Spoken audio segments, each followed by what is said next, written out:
Need a search engine optimization SEO services? Then get in touch with our professional and friendly team to learn more about our range of custom and tailored services designed to suit your exact needs. Every one of our professionals have acquired years of experience, which ensures you get the very best. Our experienced staff is waiting to hear from you and to answer any specific questions that you may have on how we can meet your needs. Just ask for a consultation and let us prove our commitment to you as we promise to maintain the highest level of quality and commitment. Your satisfaction is our prime concern. So please, don't hesitate to get in contact with us and let us show you all the great options we have.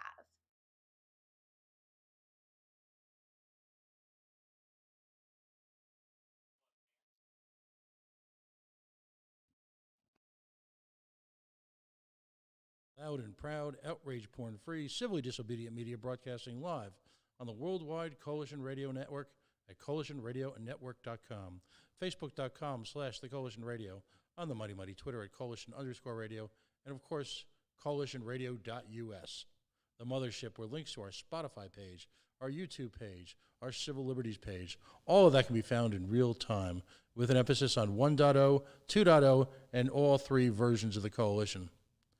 We've got a special Sunday night event here. We're going to be focusing on one of the issues that we truly take to heart, and of course, that's immigration. As a committed libertarian, I truly believe in the free, if you will, the free movement of people, ideas, issues, and commerce. I don't believe that borders arbitrarily set by folks from a distant generation have any real reflection on the human condition. And while I respect a nation's rights to organize a border, it is a fundamental of both property rights and human rights that folks should have free, if you will, free passage across those borders, as long as they engage in no harm to anyone else. And yet, here we are in the year 2020 in Providence, Rhode Island. We find ourselves amidst a pandemic, the likes of which we haven't seen generationally since, 1918. And yet, astonishingly enough, our conversation tonight will focus around criminalization of said behavior. It will talk about incarceration and the standards of incarceration, and how little, in some respects, our attitudes, our methods, our standards of incarceration have really changed in multiple generations. Anyone who's listened to the show over a period of time knows that, the Coalition is very much in lockstep with the American Civil Liberties Union. And we're grateful that from time to time, cooperating attorneys, members of the Rhode Island chapter of the ACLU, including Stephen Brown, are willing to appear on what essentially is a local intermedia public affairs show. It gives us weight. It gives us, I believe, a certain level of moral clarity. And it gives us the opportunity to dive deeper into issues than, say, the 5-minute sound bites of conventional media, where something is a headline, it's part of the current discussion, and then seemingly within minutes of the news cycle ending, it's not. The late Vincent A. Buddy Cianci used to report as vapor issues. They would simply disappear. And what might be today's outrageous conversation in a host of media environments, whether it be talk radio or Facebook, are rendered simply unimportant because they've generated their listens, they've generated their clicks. And to that, of course, we say balderdash. So it is a great pride today that I have for the first time appearing on the Coalition, Deborah Gonzalez. She is director of the Immigration Law Clinic, as well as being an associate clinical professor of law at the Roger Williams University Law School. Prior to becoming director of the Immigration Clinic, she practiced immigration law in the Boston area, including, but not limited to, seeking relief in the form of cancellation or removal, adjustment of status, waivers, asylum, and termination of removal. She represented immigrant clients before the U.S. Citizenship and Immigration Service in an affirmative setting where she sought relief for her clients by way of adjustment of status through a variety of petitions. Deborah's practice includes employment immigration law, where she's represented various foreign nationals at URI, Brown, Gordon, Alex Anani, Lifespan, and countless others. She's worked on a pro bono collaborative and helped create something called the alternative spring break, which is something I'm dying to discuss, where folks volunteered at a detention center in San Antonio, Texas. Folks who followed our trips down to New Mexico understand, you can imagine the affinity we have for that. And of course, she's won a variety of awards. The Roger Williams University School of Law Alumni Public Interest Champion Award for her service with the immigrant community, and the Super Lawyers Rising Star from 2012 to 2015. She serves actively in the community as the secretary for the board of directors for the Rhode Island Latinos Dollars for Scholars, a subcommittee chair of Welcoming Rhode Island, an organization near and dear to our hearts, of course, which is Dorcas International Institute, formerly the International Institute. And she serves on the Public Service Committee of the Rhode Island Bar Association. She practices, well, everywhere. Deborah, thank you for taking time out on a Sunday night after what must have been an astonishingly hectic week, and I use the word hectic sparingly. Welcome for the very first time to the Coalition. Thank you, Pat. Thanks for having me, and thank you for your patience. I know you and I communicated a few times during the week. It was an absolutely crazy week with the litigation that we had against the Wyatt. No, absolutely. And folks need to understand that this is, of course, the marvel of the American Civil Liberties Union. Attorneys like Deborah have a range of personal legal involvement, including perhaps a private practice, perhaps a side practice. They've got, in many cases, they teach. And in many cases, they're organized and involved with a number of civic organizations. I just spent 5 minutes reading her curriculum, and that was sort of the pared down version. For folks involved with the ACLU, the pursuit of the law is not simply a profession; it's an avocation. The level of dedication is astonishing. In many circumstances, this work will end up being pro bono, or there might be some reimbursement for the incredible expenses of conducting legal support at this high a level. So on one occasion, you literally, regarding the case we're going to discuss tonight, you got a phone call, and on a Sunday night, you had a telephone conference, which was critical to the development of your case, didn't you? Well, so when the case began, Steve Brown from the ACLU had contacted me, and we had gone back and forth, and it was actually a Saturday evening that I ended up going out to the Wyatt to meet with the client, and that was not a week ago last Saturday, maybe 2 weeks ago last Saturday. And in the last 2 weeks, it has just been, a back and forth to the Wyatt to meet with the clients, a back and forth with attorneys at the ACLU, and my colleague Jared Goldstein, who is also a professor at the law school and our associate dean as well. And it's just, it was an incredibly ridiculously busy week. And when we finally filed, was I think when I got your call, Pat, could we talk? And I said, sure. And then Monday came, and it all blew up, and I'm so sorry that I took so long to get back to you. No. I want to point out that the existential challenges you face on a daily basis in keeping all these balls in the air, because it's not simply you volunteer, it's the amount of groundwork you have to do. And each one of these cases that ACLU lawyers often involve themselves in is astonishing. It's a separate case unto itself, as if you were practicing law for profit. The very fact that you were able to join us tonight, I'm immensely grateful for. But let's start at the beginning. You've clearly had a focus on immigration law throughout your young career, if you will. What drove you to dive so deep into this pool, for which seems bottomless for so many? In terms of the immigration practice, you mean? Yes. Yeah. I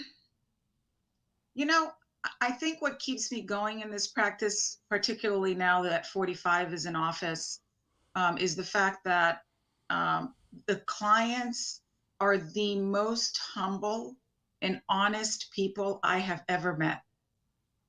There is I could do the most minimal of things, which is to answer a call, which every lawyer is supposed to do when a client calls. And they are eternally grateful simply for my phone call, for nothing, for anything, for just listening to them. And I think, their plight is one that I understand. My family, I'm first generation. My mom and dad are from Brazil.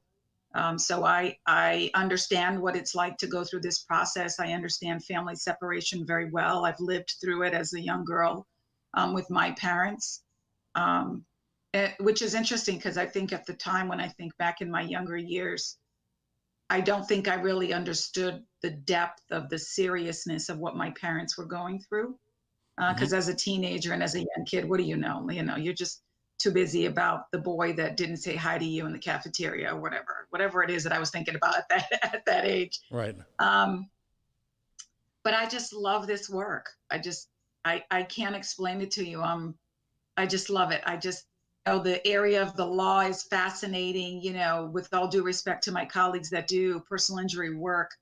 I'm not just dealing on the phone with an adjuster trying to get a little money. I'm fighting for somebody's livelihood. Their whole life changes if I'm unable to help.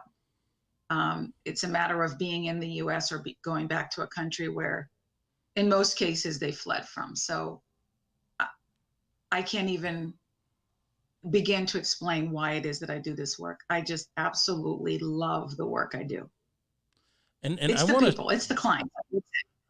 And I want to stress that, there's, and one of the reasons why we have folks like you on is to sort of destroy these conventional beliefs that are out there. Most of the folks that you're dealing with, the folks that I've met in my limited exposure to this issue and the travels that I've engaged in, are folks who are fleeing intensely oppressive regimes, very often as a result of the war on drugs and narcoterrorism. There are folks, much like ourselves, who are simply seeking a better, in some case, basically a safe life for their families. They are looking for employment as soon as they land here in the United States. Many of them come with an enviable skill set to begin with and are simply not looking to become wards of the state, but simply look for what every one of us does, a life of decency and respect and family and accomplishment. It's really that simple. And yet we continue to demonize individuals like that, many of whom are, and I'm going to use the word victim only in the sense of the result of the impact of our foreign policy and our drug policy here in the United States. We've created a lot of this mess. We refuse to acknowledge it. And yet we consider heroic our own grandparents who made similar struggles, whether it be in the 18th or early 19th century. Why, after a number of years being involved in this environment, why is there still that basic resentment in a nation like the United States, which is an immigrant nation unto itself? Why do you think? So it's funny. I tend to go on this other show that's on TV every once in a while with another reporter in Rhode Island. And I always say to him, I'm not political. And I'm going to say it to you, I'm not political. Mm-hmm. But since 2017, there's somebody sitting in the White House whose name I will not speak because he doesn't deserve it. Mm-hmm. Who I think has really changed the tone in this country as we talk about immigration. Now, I know, having been doing immigration even before I became a lawyer as a paralegal, I've been, either practicing immigration as a paralegal under the supervision of a lawyer, or as a lawyer for the last 30 years of my life. And I have never in my life in the last 30 years ever heard people speak about immigration the way I do today. And I really believe in my heart that it is because 45 has made it okay for people to come out and say things that they ordinarily would have never said before. Mm-hmm. There is no question in my mind that the man sitting in the White House today is a racist. There's no question in my mind that the man sitting in the White House today has made it okay for people who have the same beliefs as he does, to come out and have and show such hatred to this population of people. And it's become very apparent to me that it is in large part based on the color of skin, because it has become very apparent to me that even in the context of the immigration laws, and it's, maybe I'm being facetious, maybe not, but even in the context of the 3 men that we had detained, that I was representing under the Wyatt, 2 of which were from Central America, and 1 of which was from Europe. If you've read the news articles and if you've read the case, 1 case got dismissed because he was released on his own by ICE without us having to go to court. He was the European guy. I'm shocked. Okay, the other 2 Shocked. men, oh, of course, falling off your seat, shocked, Pat, I'm sure, because how could that possibly be? What are the odds? What are the odds? But this is what I really, in my heart, I really believe that. And it makes me sad. It really does. Because, the civil rights movement and the respect I thought that we were showing Black people and people of color, brown people, I think we've walked back a good 40 years, and it makes me sad. And so I'm going to fight all the time, anytime, every time.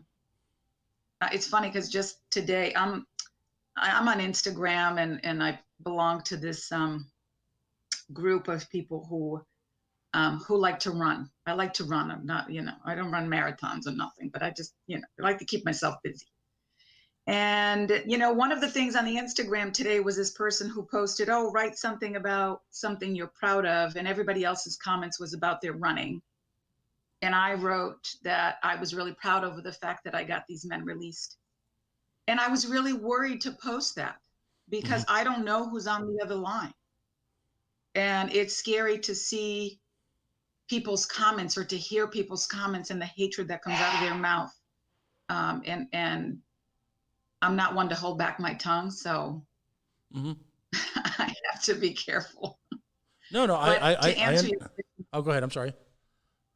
No, just a roundabout way of saying this is all 45's fault.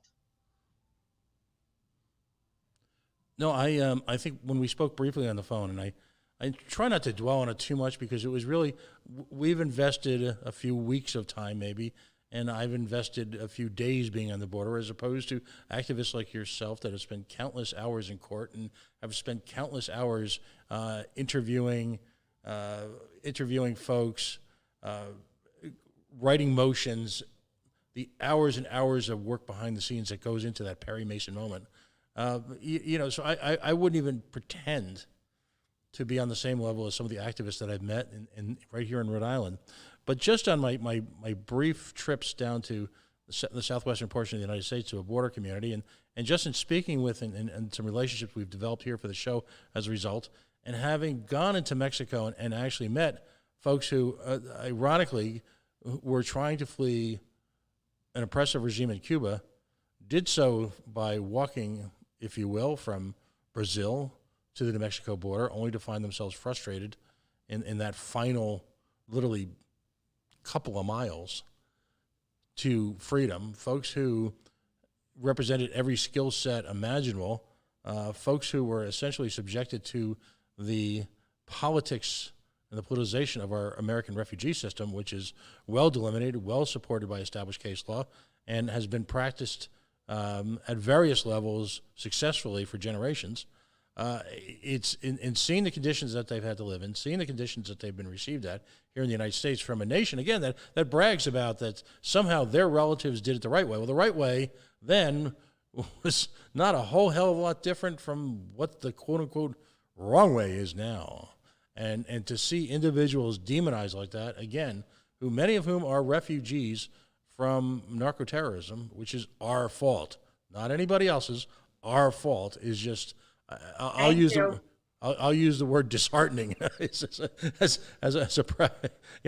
this is family radio after all. Did I mention it's our fault?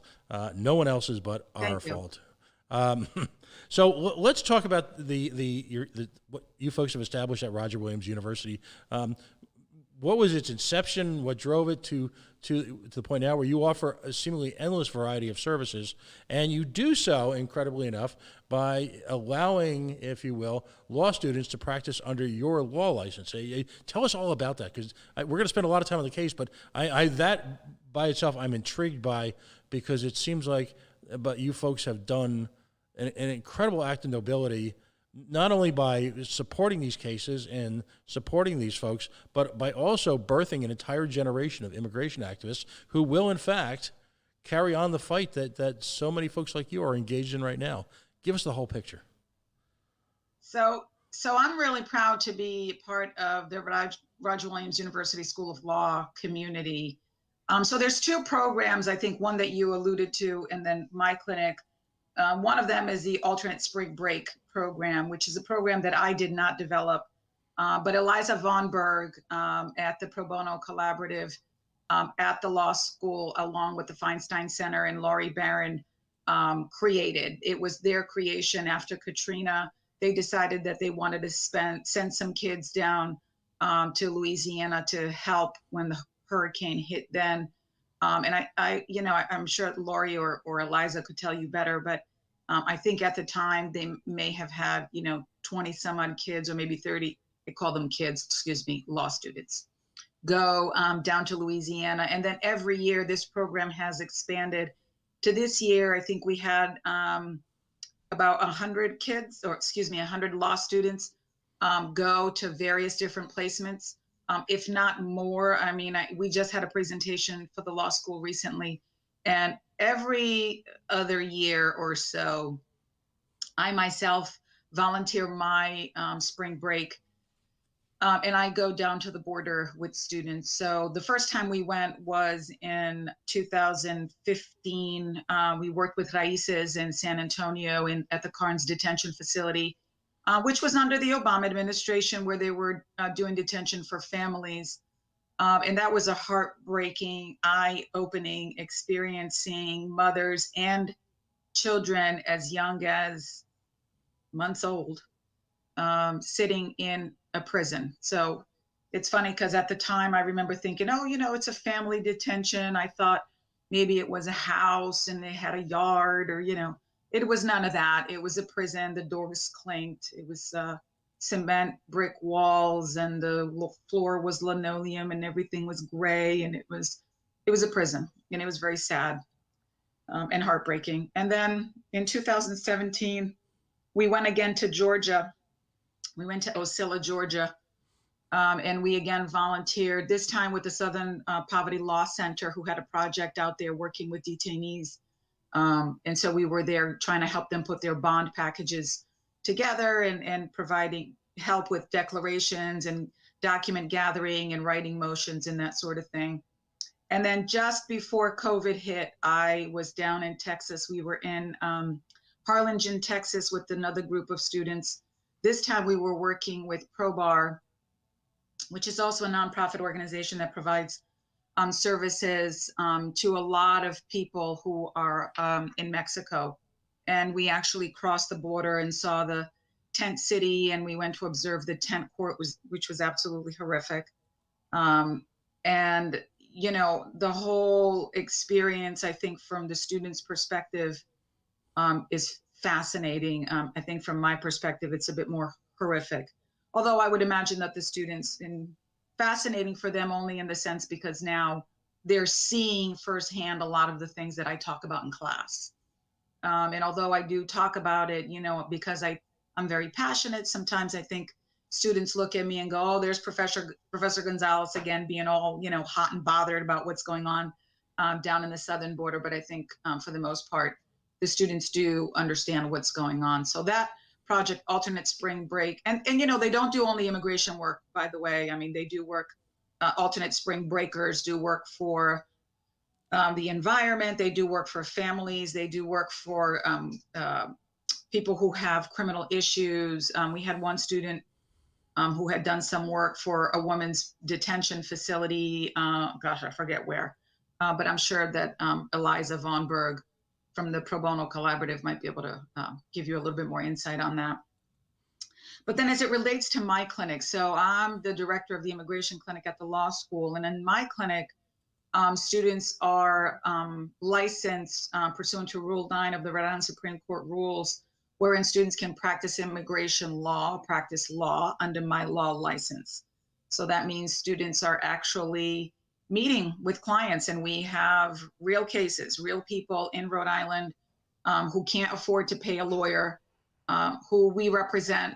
I do mostly only cases that are in removal proceedings, because Dorcas International, as you know, does have an immigration department, and they do great work there, and they do it at a low rate. So I don't generally take the same cases they take, but I will try to take mostly cases that are in removal, because immigration court cases are very expensive. And there are, other than myself, and I think Karina Valencia, who is the Rhode Island Immigrant Coalition's attorney, no one else is doing this work pro bono. So, and students they act like lawyers. Their job is to represent the client. My job is to teach them how to do that. And it's I think really incredibly, from what I've heard from them, rewarding. I hope it is. I know that every time I get my evaluations at the end of the semester, the students are pretty happy with the work that they did. And I'm always really pleased with all that we accomplished during the semester. Now, is your center open to be approached by individuals, or do you seek folks? So as we take this interview and we bundle it and share it with folks who weren't able to listen live tonight, we'll list a variety of services that are mentioned on your website. Is that something that folks can contact you for, or based on limitations of time and budget, quite frankly, do you have to try and seek potential clients out? Well, I really have no shortage of clients. And the way my clients come through is, number one, I was a private attorney in Rhode Island, so a lot of people know who I am and that I do this work. Most immigration attorneys in the state of Rhode Island know that we exist because they know me. And so I get a lot of referrals that way. And I work closely with Dorcas International. So Carl Kruger and Cecily Ziegler, and now Karina Valencia, who is there as well. So a lot of cases that may come through Dorcas International may be referred to me. And I do ask when people call me. I mean, sometimes an attorney will send me an email and say, hey, I have a client, can you talk to them? And I'll talk to the client.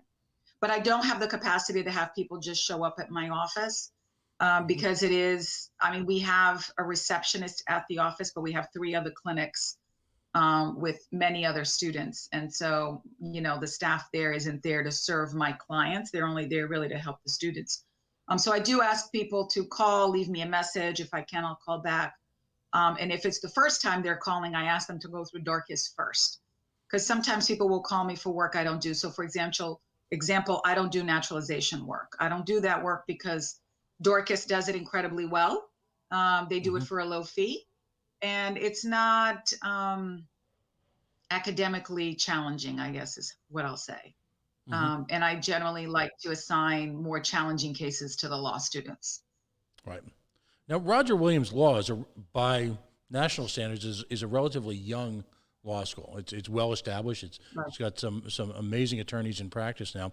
But are many law schools have this sort of outward facing clinical environment where they're offering so many different services, both to support the community, support causes, but also to simultaneously immerse their students in what has got to be some very, very practical applications of the law? Right. I mean, I think a lot of law schools do provide various different clinics. The variation of the clinic and the experience the student gets, I think in large part depends on the clinical director. I, for one, having been someone who's coming from private practice, am a true believer that students need to have a real well-rounded experience as it relates to the practice of law. So to give you an example, Pat, in my clinic, I do cases for clients that are in removal, and we represent a good number of unaccompanied minors who come to the United States without a parent. and we seek what's called special immigrant juvenile status. But in order for us to do that, we need to go to family court to get what's called a predicate order that states that the minor has been abandoned, abused, or neglected by the parent. And that's an order that needs to come from a Rhode Island family court. Depending on the case, sometimes I have to go to probate court first. Sometimes I can just go and then go to family court. Sometimes I can just go to family court.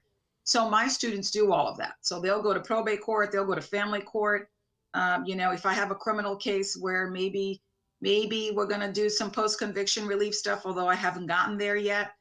This semester, in fact, we were very close to filing our post-conviction relief petition in the district court, but didn't file it because of COVID. So the courts closed down. There was no way to do that. So I, in my clinic, make sure that the students know that we're taking a holistic approach to the legal representation. So anything that needs to be done that's related to the immigration case, we're going to do it. Mm-hmm. So folks walk away from Roger Williams, if they choose to practice immigration law, with an immersion in the mechanics, not just the theory, not just the underlying legal precedents, the legal thought process, but a real immersion in the mechanics of how to pursue a case on behalf of a client.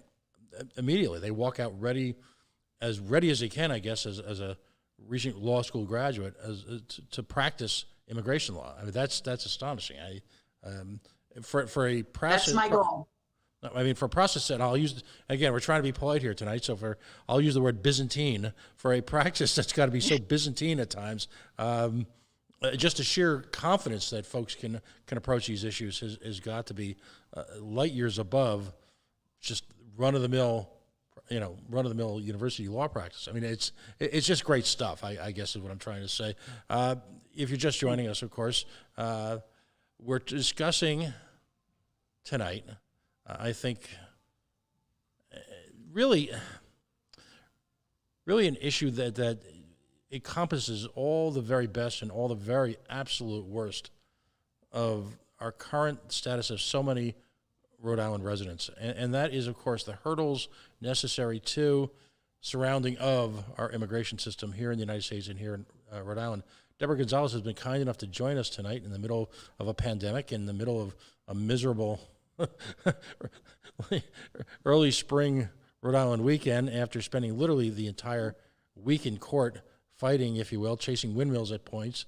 And we want to celebrate both her recent successes, but also walk away with an understanding of just the seemingly insurmountable battles, obstacles that she has to face and organizations have to face on a regular basis. So again, thank you for joining us tonight.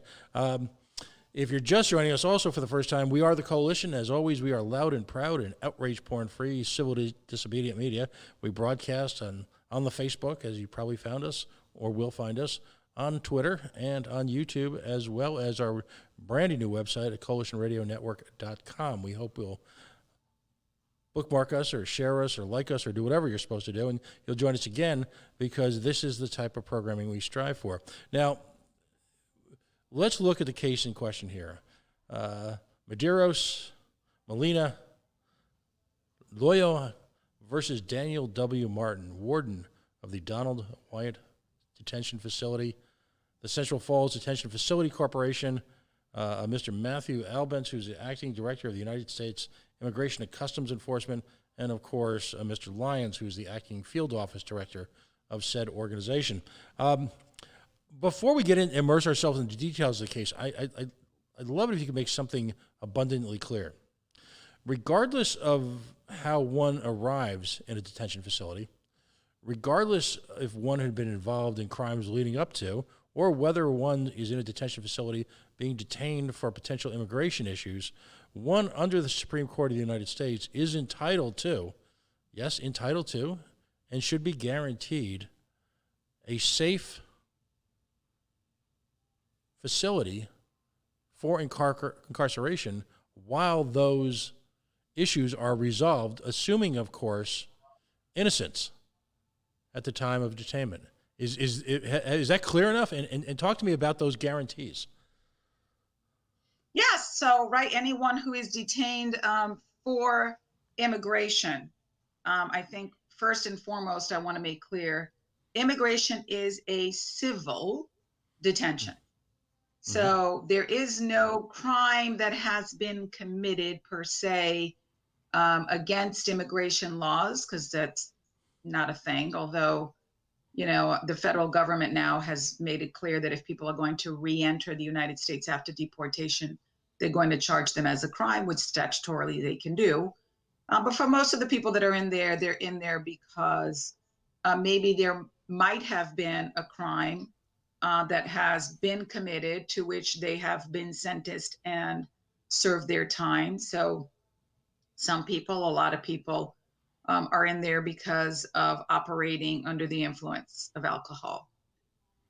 And so in immigration law, that's not a deportable offense, but it would be an offense that an immigration judge would probably say, well, you're a danger to the community, I'm not going to let you out.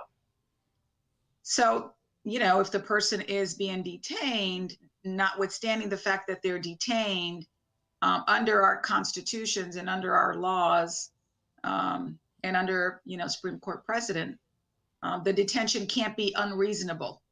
And the risk can't be unjustifiable to the extent that it would harm them, right? Can't be that. The detention needs to be a reasonable detention to keep the person that is in that detention facility safe. And that means health and physical. I would imagine that also means mental, although I've not had any clients bring a claim that they've felt depressed or anxiety, which I think most of them do, although I'm not a medical doctor, just based on their detentions alone. But, who's to say that it's not coming? Right. So absolutely. What were the facts leading up briefly to the three individuals in question before one was, of course, granted the good graces of the legal system here in Rhode Island? What were the facts leading up to their detention? Why were they detained? So let me just think here for a minute. There, Pax, I want to make sure that I'm not divulging anything that's not already in the record. So as it relates to Mr. Luyo and Mr. Palacios, Duran Luyo and Palacios Molina, both of those, as it relates to Medeiros and Duran Luyo, both of those gentlemen had removal orders already. So just by virtue of the fact that they have a deportation order, they can be detained until such time as ICE can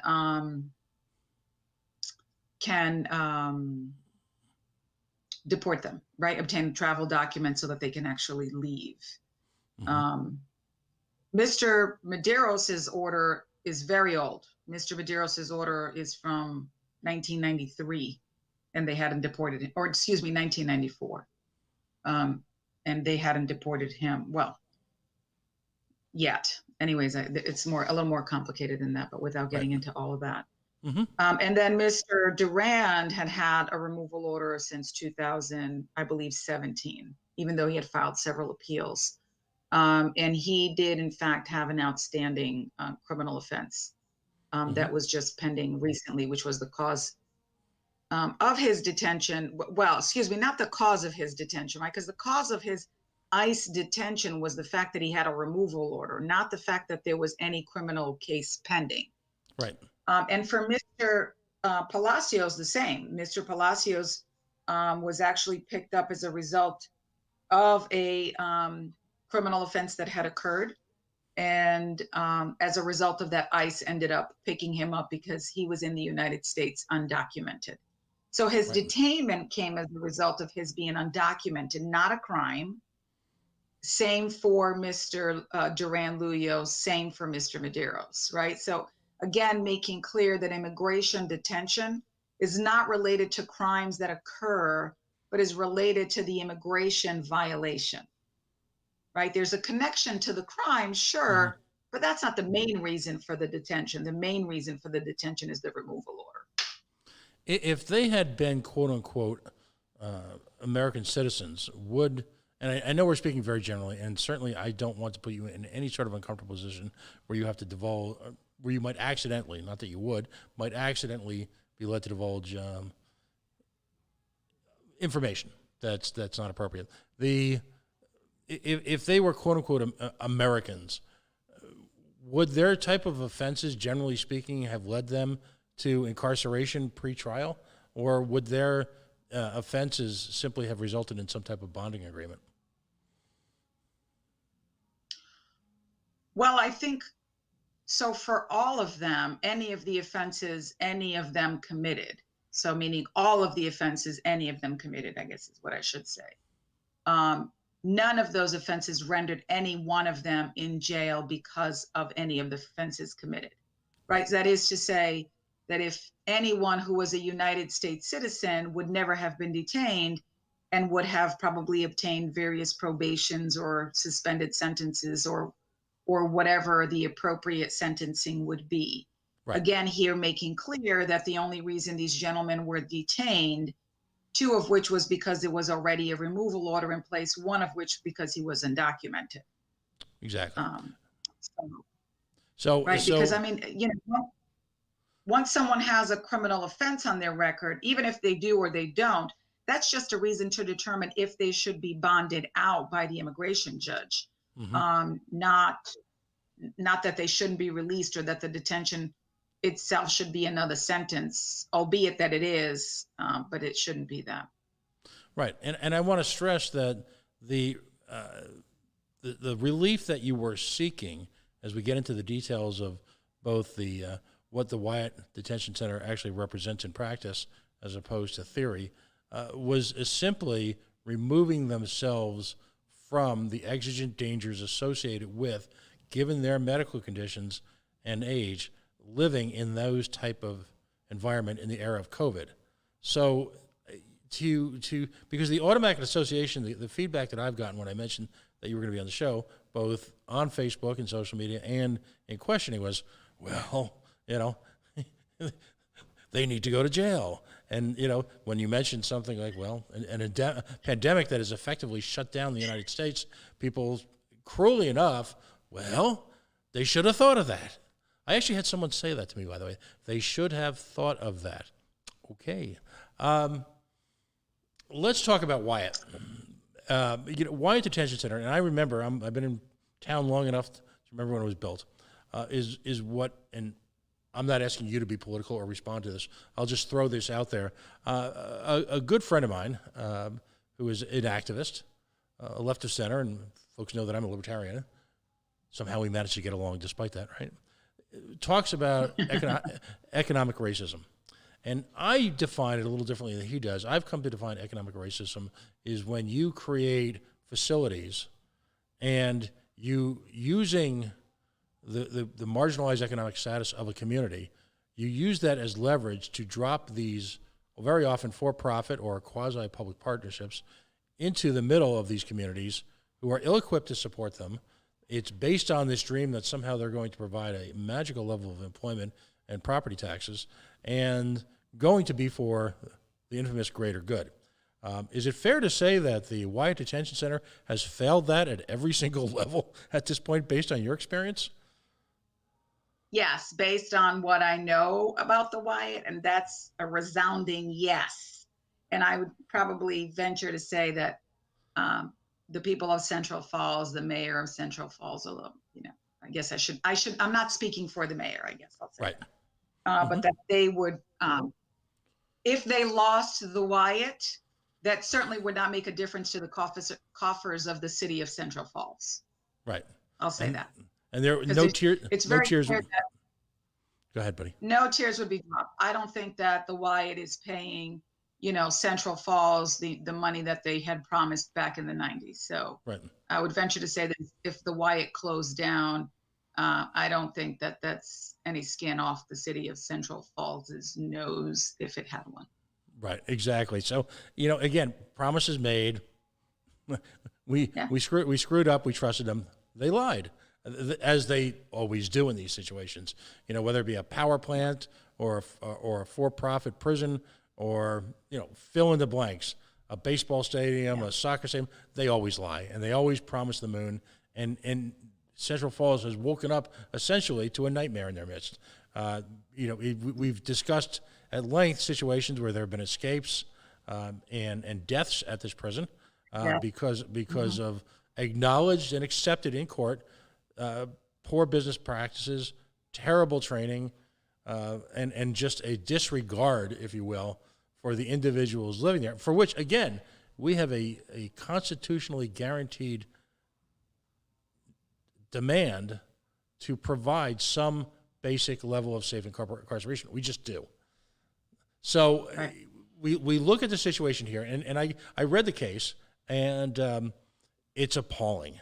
It's absolutely appalling that individuals would be placed, given the fact that the very state apparatus that is actively egressing on Americans to make sure that we observe social distancing, and I agree with social distancing, by the way, the very state apparatus that is working diligently to save us from ourselves is the same, if you will, apparatus that has some type of control over situations like the Wyatt. If you give us a description of what's going on there, it's repulsive. I mean, from the detainees' perspective, right, and this is in their affidavits that I believe is public record. Right. Mm-hmm. From what has been described to me, and now mind you, I've gone into the Wyatt several times as part of the Immigrant Coalition of Rhode Island, along with Attorney Karina Valencia, to do Know Your Rights presentations to the detainees there. And that started last spring of 2019 when they started taking on detainees again. And so I've been inside the pod and I know what it looks like. And so to explain to you and your listeners what the pod is. So it's this humongous room, if you will, that within it has 2 stories. And where the bottom and the top have rooms all along, they're cells, all along the perimeter of this massive room. And in the middle is where they eat and exercise and watch TV and socialize and congregate. And I could not tell you the size of this room. I don't know. I can't estimate. I'm going to guesstimate the size of a basketball gymnasium inside of a school, maybe bigger.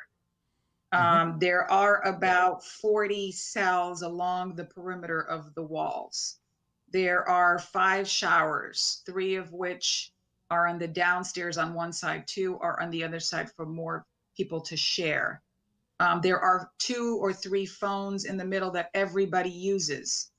The tables at which they sit are fixed to the ground, along with 4 seats, kind of sort of like a picnic table, but they're round and they're aluminum.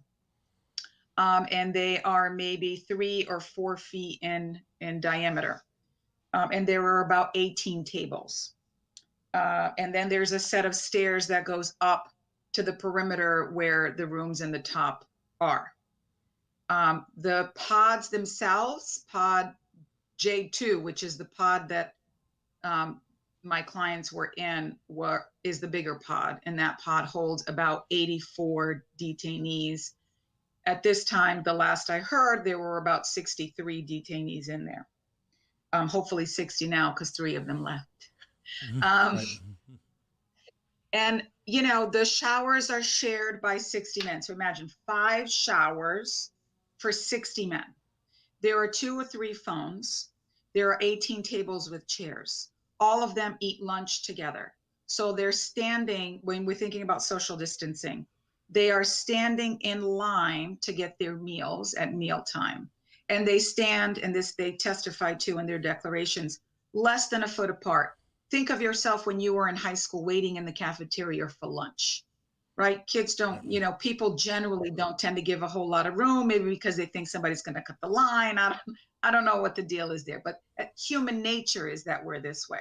Like think about a line at TSA at the airport, right? In those lines too, everybody's so close together. Maybe they're a little further apart because they got their suitcases between them, but there's no suitcase here. So they stand there, they get their meal, they sit at the table. within literally arm's length apart, even less, that they could touch each other without reaching. There's no hand sanitizer readily available for them. No one is wearing masks. The guards up until last week weren't wearing masks. And when they were wearing the masks, they'd wear them when they come in, take the mask down, put it around their neck, and then not wear the mask again. Well, that defeats the purpose of the mask, doesn't it? Because the purpose of the mask is to keep it on you to protect you and the person next to you. Mm-hmm. And the detainees, albeit that they had been, what I've been told, thrown a little baggie with a mask and a set of gloves and a bar of soap, were given absolutely no instruction, nor were they ever told to use the mask. And in fact, I went to see them after they had been given the masks, and they were not ordered to wear their masks to come see me when they brought them down for their attorney visit.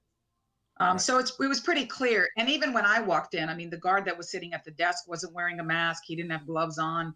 You know, I walked in with mask and gloves. I look like an alien, and these guards are looking at me like I got 5 heads. And I'm thinking to myself, why don't you have one on? Right. You're going in and out of this place. This is not okay. And, you know, we were, I mean, you know, fortunate, I suppose. I hate to use the word fortunate under these circumstances. But one of our plaintiffs was actually worked for the Wyatt as the person cleaning. So we had a lot of insight about what was going on in their cleaning procedures. And albeit by the time we had our hearing, they were, he had been ordered to clean 4 times a day.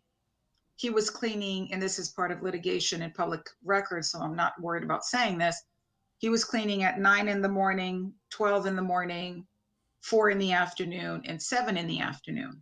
Now, mind you, the guys who were using the phone weren't calling one guy at 4, one guy at 7, one guy at 9, one guy, right? There's a line. So somebody's on the phone at 9. If the phone's cleaned at 9 o'clock, somebody's on the phone at 9:05. Guess what? There's 5 other guys behind him who are going to use that phone, and the phone's not being cleaned in between. Now, under normal circumstances, maybe that would have been okay, although I think that's still disgusting. But nevertheless, under normal circumstances, maybe none of us would think much of it. Maybe most of us would be like, oh, that's not a big deal. But under COVID times, as we are living today, I mean, we don't even want to go to the grocery store and stand 6 feet apart without having a mask on. Imagine these guys who are stuck in this facility, in a congruent facility with, you know, more than 60 people in there. The guards are coming in and out. They have no way to protect themselves. And guards every day would go through to look for contraband in their cells with their bare hands, no gloves on. So they had no way of protecting themselves. There was no way that anyone who has a significant illness is going to be able to protect himself inside of the Wyatt, considering there is not enough testing going on in the Wyatt to determine if there are people in there who are asymptomatic. Right. And let's be blunt, even though they were cleaning, you know, I read, and by the way, we folks who are listening now, if you go to coalitionradio.us and you go to our civil rights blog, you will see 4 different mentions at various stages in the progression of this case in the last handful of weeks, as well as attached to that are the PDFs, including all of the testimony and all the documentation. And one of the things that struck out at me, at one point, one of your folks, who was a detainee, was cleaning 4 days a week, or 4 times a day, excuse me, with just ordinary water. Apparently no real disinfectant or none of the cleaning supplies that one would associate with the safe practices that have become part of the culture now. On top of that, you have guards coming and going. I'm assuming you have detainees coming and going.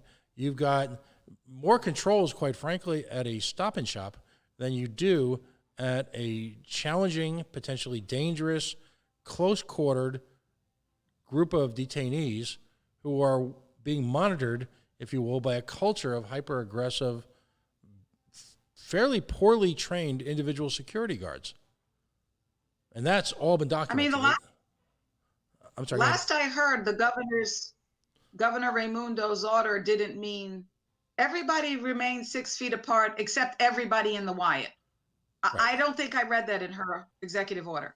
Missed that too. I don't think that's true for the ACI either, by the way, but I'm not getting involved in that. I'm at the ACI. I'm at the Wyatt. Mm-hmm. And so I don't think that her executive order meant that if you're at the Wyatt, then this executive order doesn't apply to you. And even if, let's think about this for a minute, right, Pat? Because even if the Wyatt said, well, and by the way, some of my clients were in 5x9 cells that they were sharing with somebody else. So they weren't in a 5x9 cell by themselves, where they had the ability to keep it clean. And if they wanted to, maybe they could have put their mask on and stayed in their room all day. You know, that there was none of that because they were sharing a cell. There are, I believe, according to the litigation, about 750 cells in there. There are about 560 detainees, including criminal and immigration. Even if they wanted to, they couldn't put everybody in a single cell. There isn't enough space. It's not, you know, this isn't, people who are detained by immigration should not be putting their lives at risk of death for the sake of ICE knowing where they are, when an ankle bracelet will take care of that. I'm not a fan of ankle bracelets, but when my client's life is at death because it is impossible for a detention facility to have the proper testing and the proper protocols in place in order to keep a person's life safe from not contracting this horrendous disease, I think it makes more sense for us to release them, put them on an ankle bracelet. ICE is going to know where they are all the time. What difference does it make if they're sitting inside of somebody's house or not? Well, or in their own home. It's power. That's what it's always all about. Right. It's wielding power over a segment of a population for whom many of whom have been marginalized, cheated, preyed upon since the moment they arrived in this country. As opposed power to and money, Pat, right? Because let's not forget that the Wyatt Detention Facility isn't a government agency, right? It's a quasi-government. They're definitely almost not for profit. Mm-hmm. And so, you know, and the Wyatt isn't the only one. So I'm not only just, you know, harping on the Wyatt here. Carnes Detention Facility, the detention facility I visited in Harlingen. These are all private facilities. This is all about power and money. Right. How many beds can we fill? I don't care what their health is. I don't care what's going on. Just give me the money. It's disgusting. Well, I alluded to earlier in our conversation the war on drugs, or as we like to say here, the failed war on drugs. And a singular component of both the militarization of our non-federal police and a singular component of for-profit detention centers and a singular component of all the money spent on intervention, quote-unquote, not-for-profit, quasi-public partnership intervention facilities who do very little in terms of actually intervention, but simply preach. And a huge part of all the public service announcements, all of this incredible mess is that a whole hell of a lot of people and a whole hell of a lot of police departments get the skadol, the do-re-mi, the money, and so it's almost as if they don't want it to go away because there's too many people involved in our pockets, and they are picking our pockets with no real clear plan on what to do about it other than to keep on keeping on, detaining people, breaking up families, creating international havoc, international health situations. I mean, it is a disaster on every level except for the folks who are intimately involved in running it. And right. No, what's appalling is that there's no shortage of real news, not fake news, real news that evidences this on a daily basis. Every time I have someone on, I always point out to the second Department of Justice study that was conducted in the wake of Ferguson, Missouri, and they talk about the pipeline to prison. They talk about the police state that is imposed on so many marginalized communities, many of color, and as a result, the at-war-like Hunger Games / environment that exists in these communities as a result. I can't. You've said it well. I can't add anything to it. Honestly, it's mind-boggling. And you know what? Here's what's interesting, Pat. And I'm not defending the Wyatt at all because let's remember I just sued them. But they, in comparison to other facilities that I have been in, and I've said this before, and I'm not shy about saying it. the Wyatt has to be one of the cleanest. Mhm. So that's not saying a whole heck of a lot. Right. It's not. When you think about what is going, particularly as it relates to COVID, right? When you're thinking about what's going on, that the rails going up the stairs is only being cleaned twice a day, except everybody's touching it all day long because the guys are up and down doing whatever. There's 60 guys in there. There's no hand sanitizer, or the bottle of hand sanitizer stands where the guards stand behind a blue line where they can't cross without asking for permission. So why is it so hard to have a bottle of hand sanitizer readily available for them? One of the answers was, well, there's no sanitizer available. Oh, well, there was a huge bottle available for the guards. Right. I don't understand that. Now, I don't understand it. what is incredible is watching in slow motion, as I did this week, the process. Now, remember, you're talking about not a class action suit per se. You're talking about a specific, if you will, intervention on behalf of 3 individuals. Folks, I think, need to understand that this is not like, say, a Mickey Rooney movie where at the last minute they call the governor's office and he calls the warden and they stop the execution. This is a multi-layered, again, Byzantine bureaucratic process that you have to go through in order to even get that hearing. And, you have to wonder, and it was great that it was heard on a weekend night, but you have to wonder the normal interactions that take place outside of COVID have to go through this same never-ending process. So if you could explain to folks, for the record, what was involved from a mechanical standpoint of give us an overview of the paperwork that you had to file, the motions that you had to present, the whole mess. So we presented a preliminary injunction to get them released, so the habeas petition, in addition to an emergency motion for temporary restraining order, which was the emergency motion that actually got heard on Sunday evening. And we had worked, so mind you, I had met with the client on a Saturday, and there was 3 declarations that I needed to prepare from them. We needed expert reports. We needed a doctor to read their medical records to say that their illnesses could be seriously affected by COVID. We needed an expert to talk about the conditions in prisons, not only at the Wyatt, but nationwide. We needed an expert to talk about COVID just as a national pandemic. We had, I think, we had 4 different experts in addition to our medical doctor, in addition to the declarations. So it took many of us, and please, I cannot take credit for this alone. Jared Goldstein, who is my colleague at Roger Williams, worked with me on this, as well as attorneys from ACLU National, and if I could name them just to give them a shout out. Sure. Eunice Chu, Michael Tam, Morgan Russell, Lindsay, Kaylee, and Hillary Ledwell were all attorneys on this case, and every single one of us had a piece. My piece was mostly, meeting with the clients and getting the declarations and, talking to medical doctors and all this other stuff to kind of gather those documents. Jared's piece was to work on the law and put the memo together. Morgan was kind of reviewing all of the documents every time we prepared one. Lindsay was talking to experts and trying to get experts on board. Eunice and Michael were just kind of like reviewing everything, making sure we weren't forgetting anything. Hillary also behind the scenes working with the experts. We had also a paralegal, Sarah, whose last name I forget, who works for the ACLU. So there were a lot of moving parts here in a 7-day span when you think about it, because we did work on Saturdays and Sundays. We filed our petition finally on Saturday night. I think it was at 12 in the morning, by the way, which really was Sunday morning. And Judge Smith, who I give tons of credit for, while he looked at that petition, and that same day, I got an email from the court saying, we're having an emergency hearing tonight at 5.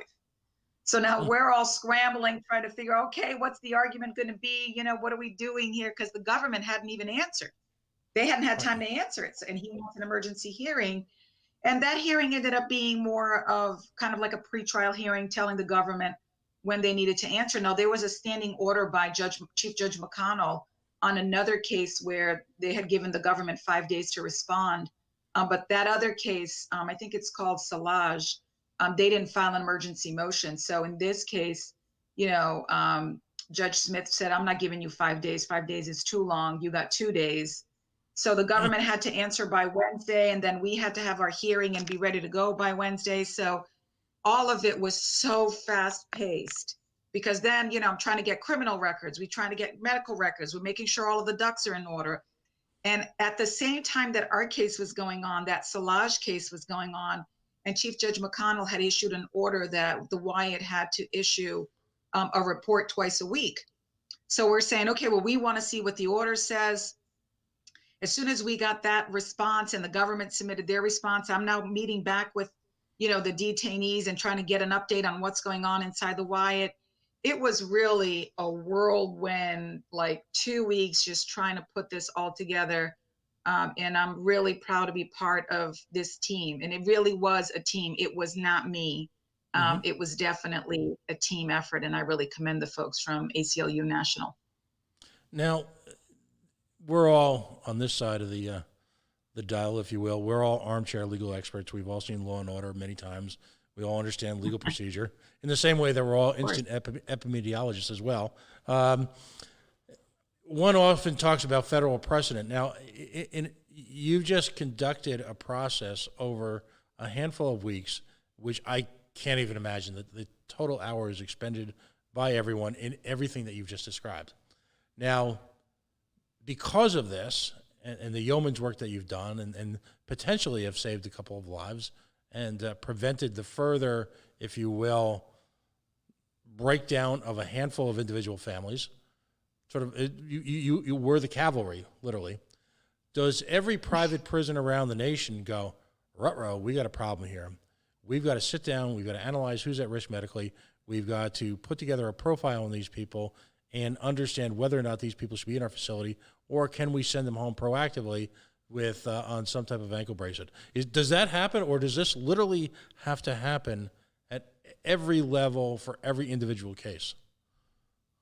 I mean, I can't speak for the criminal cases, and I think Judge Smith on another matter, I think it was Judge Smith, correct me if I'm wrong, I don't, released, I think 50 or 70 inmates at the ACI who had their sentences almost complete or were low-level offenders, or could have bonded out or bailed out but didn't have the money. So, those I think cases were released.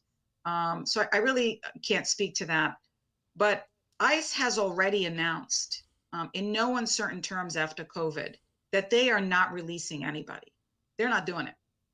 In fact, and I commend the attorneys for the government. I don't want to, bash a colleague, of course, because I think he did what he needed to do. But, Judge Smith, if you listened to the hearing, in no uncertain terms said, you guys need to negotiate. And the answer from ICE was, we're not negotiating. If the judge wants to do this, this is what we can do if I'm ordered to do it, but I'm not negotiating and I'm not releasing anybody. So, and to answer your question, go ahead, absolutely, every detention facility needs to be looking at this and saying, can we really protect these detainees? These people's health, their life is at risk. Right. I was about to say, this is where we cue the Imperial Stormtroopers music every time the word ICE is mentioned. Because I've seen this in action. At a managerial level, and I'm not going to indict, if you will, individual officers in ICE, although at a certain point in time in one's life, one has to look to themselves and understand that they cannot be complicit in an activity like this, in a pursuit, and an obsession like this, and walk away guilt-free that I was just following orders. And it's interesting because we're following up from this, we're having the folks from Never Again on to address that mentality, that you don't get the moral excuse anymore in the year 2020 that I was just following orders. folks who enforce You know, folks who enforce laws that are inhumane, that have no moral support, I believe are criminals, and that's my personal opinion. I don't think they get to just walk away. I'm sorry. Go ahead. My husband, who loves politics and watches MSNBC, 24 hours a day, if I allowed it.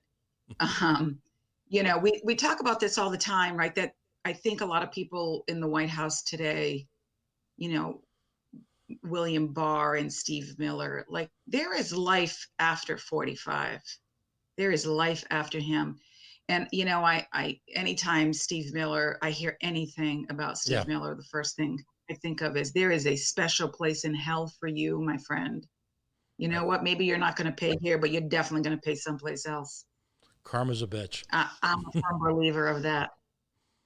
And absolutely right. Well, and just for example, in a completely unrelated situation where Attorney General Barr decided to reinstate the death penalty or the practice of the death penalty for federal prisoners, just out of the blue, seemingly on a whim. We call it Operation Change the Subject here, for purely political purposes to appeal to his base. That's it. It's honestly, and I'll tell you what, as a lawyer and as a professor, the one thing we tell our students all the time is that we have our Constitution, and our Constitution is all about checks and balances. Mm-hmm. And I feel like, where the checks and balances? There's no checks and balances. We have this guy who's the Attorney General who decides he's going to undo years of precedent. And before him, it was Mr. Magoo.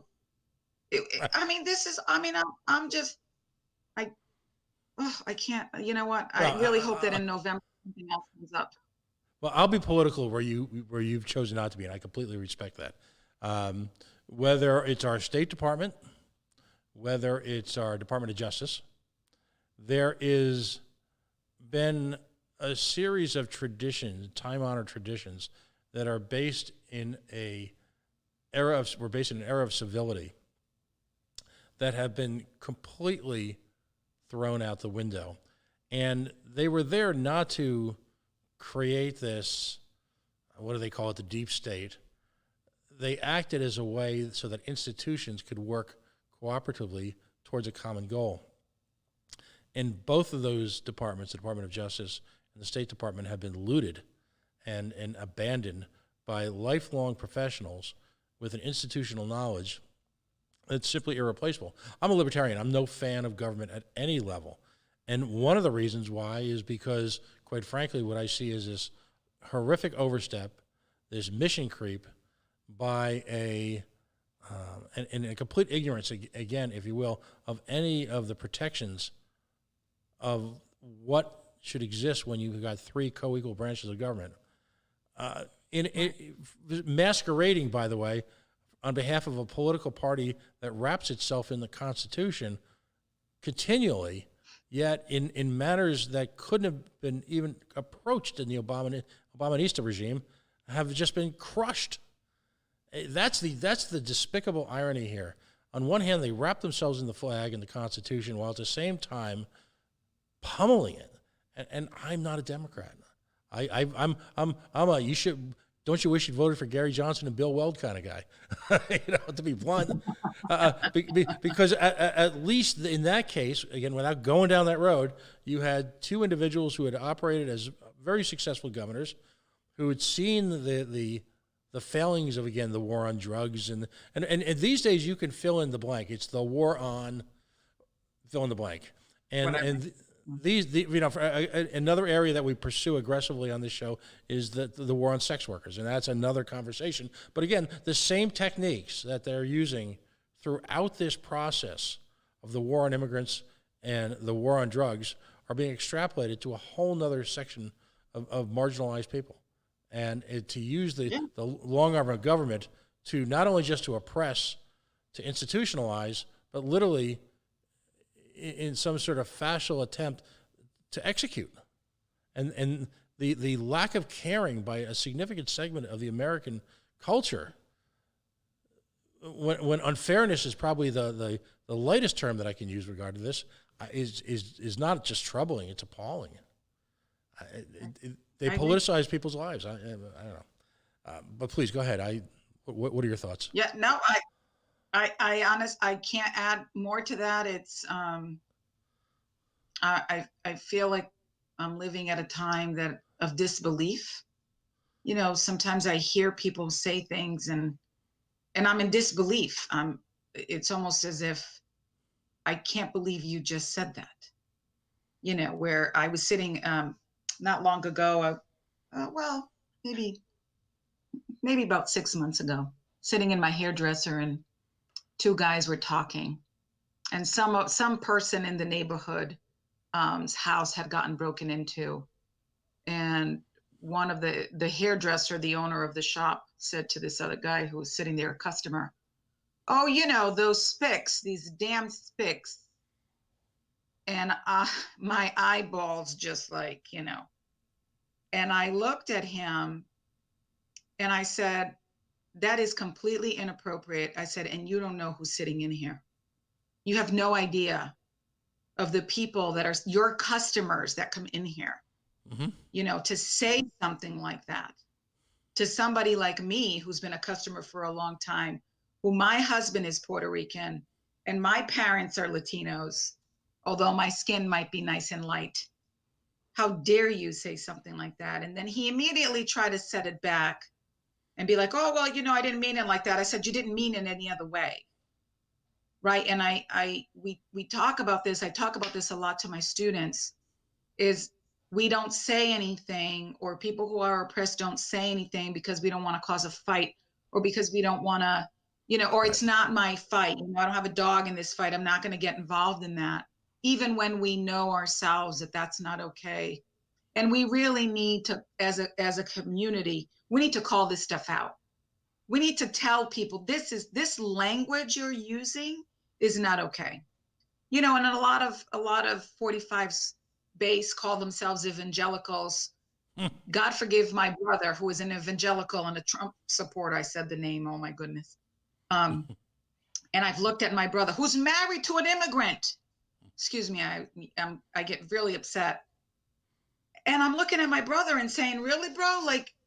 And it's funny because I just came from Texas, and my brother lives in Texas. So I visited him right after my trip to Harlingen. And I said, "Yep, this is your president, who's letting, 3 and 4 and 5-year-olds and 6-month-olds living in a tent on the dirt on the Mexico side because they won't let them in, even though they're fleeing, danger in their own country." I'm like, "How do you feel about that, Christian boy?" And he looks at me and he's like, "Well, and he comes up with all these stupid reasons, which absolutely make no sense." And so, but he's my brother and I love him. And, I say, we eventually get mad, and then we both walk away and come back and say, "I love you." And, and that's fine too. And we have a difference of opinion. And I'm okay with people having a difference of opinion. What I am not okay with is the offensive talk. We shouldn't allow that to happen. I fear that what the Trump administration has done is essentially give tacit permission to individuals to say what they've really been thinking all along. When someone says something in a moment of anger or hostility or confusion, very often it's reflective of their actual beliefs. And you think about, I don't know if you ever saw the movie Do the Right Thing, the Spike Lee movie with the Danny Aiello. Oh, what? I don't think I've ever seen that. Yeah, it's worth exploring because it's an amazing movie. The music is great. Danny Aiello plays a pizza shop owner in a neighborhood in Brooklyn, as I remember, that has become, as we say in the political trade here, majority minority, and his pizza shop predates all of that, and it's a really fascinating conversation that takes place. And the movie's a little dramatic. It's a little over the top at times, but at the same time, when you look at the conversation and the attitudes, it's really reflective of the truth. And I'd recommend that to anyone. Now, the good news is, and if we had a trumpet sound effect, I'd play for it. And my producer's off today, or we do the applause. You won. One of the individuals, as you pointed out, managed to avoid the entire process simply because of the origin of his birth. Yes, I said it. The other two folks have been given at least a reprieve from the physical challenges of the Wyatt. Now, all along, in fairness and deference to you, what you were seeking was, as this move, was not an absolution of anything other than simply according these individuals the right to exist in something of a safe environment. So what were the principles, the legal principles that ultimately swung Judge Smith's opinion on this? Why did he rule in favor of you? I mean, I don't. So there needs to be, I think, what's called, gosh, I'm going to forget the legal principles because I don't do this work all the time, but there needs to be an objective, there can't be an unreasonable risk, right? So when an objective person is looking at it, the risk can't be unreasonable to the person who is on the inside, looking at it from an objective lens, right? Considering they're in a detention facility, that it's a congruent location, and that there's only so much that the Wyatt can do. And looking at it from that lens, right?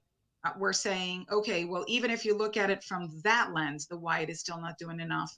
And the reason for that, and I think what Judge Smith was really concerned about, is that every day we hear, Governor Raimundo and Governor Cuomo, who do their daily briefings, talk about the people who are asymptomatic, right? Mm-hmm. People like me and you who are feeling fine, and who don't have any illnesses or don't have a cough and don't have a fever and don't have shortness of breath and their taste buds are fine and there's no issues, but nevertheless may be infected by the virus, and there's no way of knowing. That there's no way for the Wyatt to protect those folks, nor can the Wyatt say reasonably that under any reasonable standard they have the ability to do that, because they didn't have any testing. Mm-hmm. I mean, at the hearing, they had testified, or the warden testified, that the day after the hearing, he was going to get 40 test kits. And that the day after that, he was promised another 40. That's 80 test kits for 560 detainees. So as Judge Smith put it, that's a 10% test evaluation of the population. And really what Judge Smith said, because the government had argued that it was our burden to prove that they were acting unreasonably. And Judge Smith said, there's no way for them to prove that because the Wyatt doesn't have data on it, because the Wyatt's not keeping data on it, because you're not doing any testing. How can they prove this? Right. And, I think based on our expert reports, we had an epidemiologist provide an expert report. We had a former warden who had served under the Obama administration not the Obama administration, under Janet Napolitano, whose administration, I forget which one she falls under. I'm sorry. Yeah, that was Mr. Clinton. Mr. Clinton. Right. So she had worked under Janet Napolitano for the Department of Homeland Security, or at the time it would have been Immigration Naturalization Service, but whatever. And she had been the warden of at least 2 different facilities herself. So she testified that there was no way for any detention facility to possibly keep anyone safe. And I think Judge Smith recognized that. Judge Smith recognized that here we have a pandemic where social distancing is at its most important, because we have no treatment for the virus, and because there is no vaccine and there's no cure and there's nothing. We don't know anything about this virus other than to say that it kills people, and that people who have heart conditions, diabetes, asthma, in addition to a few other illnesses, could really suffer significant risk of death if they come in contact with the disease. And I think that alone, this idea that there really was no data that we could have relied on, one, and Wyatt's own admission that it couldn't do testing sufficient to prove that there was no one asymptomatic inside of the facility, that caused him to want to release these 3 gentlemen, or the 2 rather, because the one was released on his own, by ICE's own accord. Is it fair to say that if any of these 3 individuals had caught COVID, particularly in an institutional setting, given, as you mentioned, diabetes, heart disease, kidney issues, that it would have been a death sentence? Is that a fair statement? I think so. I think because of three gentlemen, one of them had a severe heart condition and was due to have heart surgery, Hmm. and had suffered from cancer some years back, 2 years back. The other one was suffering from severe asthma and had had a lung injury from years ago. And then the third one had type 2 diabetes that was not regulated. Right. So although he was taking his medicines, he was not, his diabetes was off. Right. So it was, I think so. I mean, I'm not a doctor, but as a matter Right. of just general knowledge, right? I think that knowing what we know about COVID, I think any one of us could say he definitely would have been at a high risk of death had he caught the disease, the virus. Now, combine that with another case that was occurred about a year and a half ago, where a gentleman who, if he had been forced to return to his homeland, he'd been chased out under the false notion that he had been involved in the execution of a police officer, when in fact the police had raided his house. This is in Rhode Island. And it was clear under every legal precedent and the practices of immigration and the Department of State that if he was in fact forced by ICE to return to his home community, he would have faced certain arrest, if not execution. So what we've got is two very distinct circumstances. But the common denominator, of course, is that ICE and the federal government are hell-bent to intervene in both and work aggressively towards, not tacitly, there's no passive aggressiveness here, work aggressively towards taking a set of individuals whose circumstances are dire and intentionally forcing them into situations which will, in both cases, result in their death. One can never be certain. Maybe this gentleman could have, I believe he was from Nicaragua. Maybe he could have gone back to Nicaragua and lived happily ever after, and the state police would have ignored the fact that he was allegedly involved in a shooting with their state police.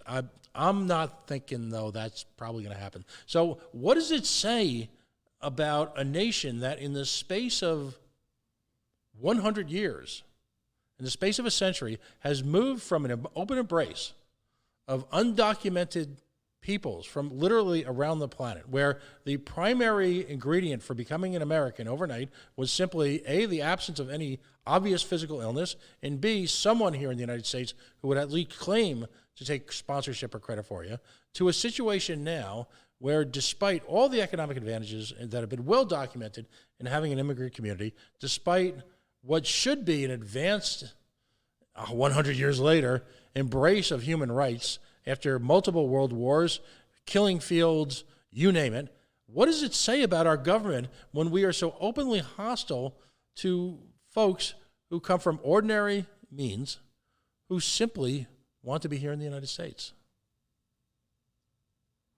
You know, as I'm thinking about your question and immigration law and various policies this country has put forth in the last 100 years, I think the number one thing that comes to mind is self-survival, right? I think because, when you think about the last 100 years, right, the Italians came, and then the Irishmen came, and they were treated like crap. And then the Chinese came, and they were bad too. And then, civil rights movement then, happened, because then people were like, oh, wait a minute, we shouldn't really be treating the Chinese like that, because a lot of them are US citizens anyways, they were born here. And it's all about, and as I think about, right, the history, it's all about self-survival. Like, I have this and I am not giving to you, much like I think of white supremacy, right? The power of the white people, that I am white and I am in power, and I am never going to let you have the power that I have. Why? Because if you're in power, then I'm not. If you're in control, then I can't be. And not only white supremacy, immigration, all of these things, racism, they all are combined into this idea that for some reason, some of us should be in charge and other ones not. that some of us deserve more than other people. And these people don't deserve anything because their eyes are funny, or because they eat food that we don't like, or foods that we've never even heard of, or because, they're brown, or because the way they dress, that those folks are too different than what we are, that they don't look like me. And so we're afraid that those folks are now going to take control, as opposed to the thought process of, wait, together we could create something really cool, right? Together we could have a lot of different ideas that are coming from different spaces and maybe make this better for all of us. And that's just not happening. And it's got to do, I don't know, as I think about immigration laws and white supremacy and, the pipeline to mass incarceration, all of these things are related, all of it. And it's all related to race. It's all related to what's the color of your skin? Who do you look like? What do you speak? What are you eating? Why are you different from me? And if you are different from me, then I can't have you here, because then I'm going to lose power. And I don't have an answer, Pat. I'm just, as I think about these things, it really makes me sick to my stomach that as a human nature, we don't think that it's more valuable for all of us to come together and learn from each other's experiences than it is for a person to say, no, I'm white, I'm better than you, I'm more educated than you, I have more money than you, I dress better than you, I look better than you, and therefore I should be in power. Those are the diversity in Rhode Island, the cultural, religious, racial, geographic, economic, on one level makes Rhode Island a remarkable place to live. It's just truly remarkable. I go back to my one of my daughters in high school did crew. Yeah, she went to one of those schools, and largely because my wife is a teacher at one of those schools. And there's this picture of her out on a boat, and in the boat with her is another high school kiddo, and she's dressed in, incredibly enough, crew-appropriate athletic attire that is Islamic. So they managed to, the free market has created a, if you will, a uniform for young Islamic women who want to do crew. And I looked at that picture, and the normalcy with which my daughters just are, I mean, they're beyond racial, they're beyond sexual identities, they're beyond any of these issues that seem to be my generation's burden. And I look at a society like Rhode Island, which on so many levels is so advanced and embraces that kind of diversity because of all the opportunities it brings for us to learn and live in different cultures, and the food and the friendships and the travel experiences that come as a result of that. It's really astonishing. How is it that, I guess the question I can only leave out there hanging tonight is that how is it simultaneously as a society can we be so bigoted and so intent on denying these same people, when given the opportunity, denying them the same access to opportunity that was I'm a second generation Irish kid, that my grandparents and my parents were ultimately given. I don't think we have an answer for it, Deborah, but it certainly baffles me. And I guess that's the existential question of the night. I think it is. Go ahead. There isn't enough time to discuss it there, Pat. There you go. Well, listen, I want to thank you for joining us tonight. This probably turned out to be a little longer than you thought it might have been. A lot of folks end up saying that. They thought, how can I possibly fill 45 minutes of conversation? Yet here we are nearly an hour and a half later. But I mean, my hat's off to you for the work you do. Thank you. You and your organization, you've certainly detailed all your coworkers and the team approach, both the American Civil Liberties Union takes on a national level as well as Rhode Island, the folks at Roger Williams, at your institute, your students. Most people go through their ordinary lives and can never say that they've radically changed other people's lives for the better. Most people can never claim that in their sort of day-to-day existence, and yet you do. So, I hope you don't take that for granted. I hope you, at times like this, when it might seem the challenges might seem insurmountable, that you recognize and embrace past victories, and I hope you'll join us again. And when things return to normal, I'd love to have you come in and this little sound studio that we'd started to build. We started this new project about 2 weeks before the plague started.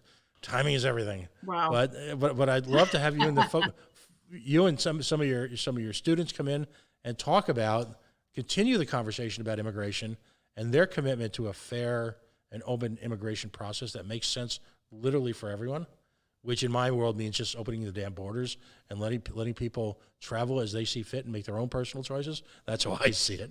But I hope we'll continue the conversation. I can't tell you how much I've enjoyed tonight and how proud we are to have someone with your skills on the show. Thank you. Thanks for having me. It was my pleasure. It was enjoyable conversation as we're talking about something I'm very passionate about, and I really appreciate your point of view, because it's the same as mine. And I think I neglected to mention Steve Brown's true commitment to this. He was really kind of the force, I think, that brought us all together. And so I want to thank Steve Brown too, from the ACLU in Rhode Island, who's just amazing. Yeah, Steve Brown is and it's funny, he's heard me say this before. He is probably one of the most down-to-earth, let's just stick to our knitting kind of guy. We did a show with him years ago, probably 4 years ago, when I was on WPRO, and we call it the Why You Should Become a Member of the ACLU. And he talks about, for about an hour, the history of the American Civil Liberties Union, the ACLU in Rhode Island. And, we had Hannah Stern on last week, and, we've had a variety of lawyers join us for the last few years. Life would be very different here in Rhode Island. Certainly not for the better. Without Stephen Brown and the ACLU. Absolutely.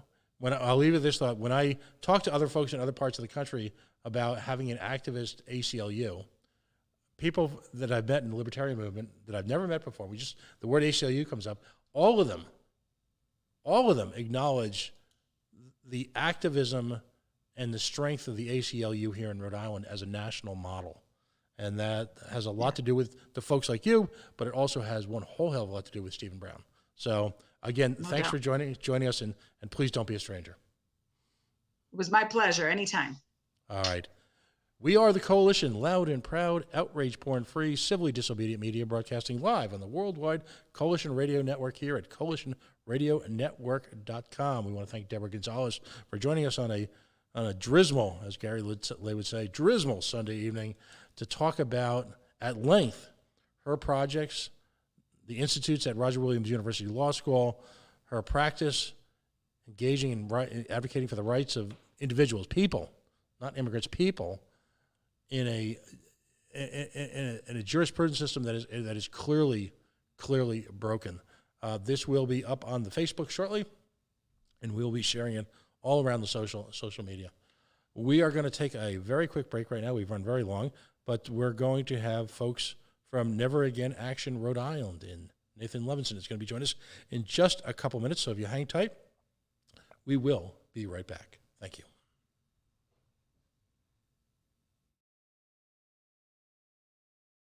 Then get in touch with our professional and friendly team to learn more about our range of custom and tailored services designed to suit your exact needs. Every one of our professionals have acquired years of experience, which ensures you get the very best. Our experienced staff is waiting to hear from you and to answer any specific questions that you may have on how we can meet your needs. Just ask for a consultation and let us prove our commitment to you, as we promise to maintain the highest level of quality and commitment. Your satisfaction is our prime concern. So please, don't hesitate to get in contact with us and let us show you all the great options we have.